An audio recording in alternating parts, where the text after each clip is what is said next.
Marysville is moving slowly right now. We would love to reopen Highway 70, but it's obviously a safety concern. The historic Marysville Hotel at 5th and E Streets burned over the weekend. About 2.5 hours in, unfortunate fire, the fire behavior became pretty erratic. Fire Chief Kyle Hegstrom says now that the fire is out, there is concern the building could collapse. So there's so many variables in the collapse that we just don't know yet how that could happen. And for now, we just have to take all safety in consideration until we know.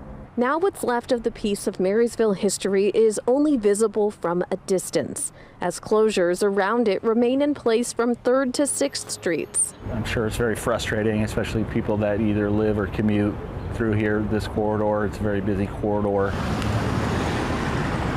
In the hours following the fire, Caltrans closed roads and changed traffic patterns, but says they're adjusting as needed. We've been meeting with the city and the county at CHP, trying to figure out different tweaks as we're looking at traffic, what people are doing, what we can do differently ourselves, signage, everything like that is definitely new for us as well. We don't shut down a highway in the middle of a city too often. And it's unclear just how long Highway 70 will remain closed and how long what remains of the building will stand.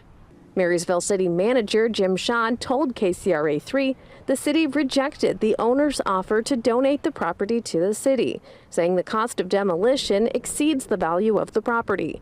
I do not see this as a reasonable solution for a problem that is clearly the responsibility of the property owner, he wrote in a statement.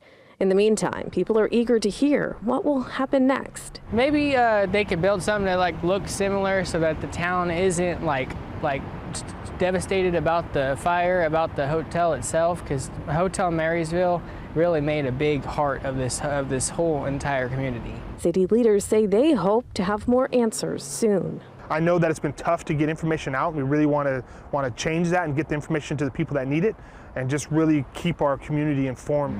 Marysville City Council will be meeting tomorrow morning. They're going to start in closed session where they can discuss legal matters. Then they'll head into open session where they say that they're going to vote on declaring a state of emergency. That's the step they need to take in order to inquire with the state about assistance. In Marysville, Leanne Danier, KCRA 3 News.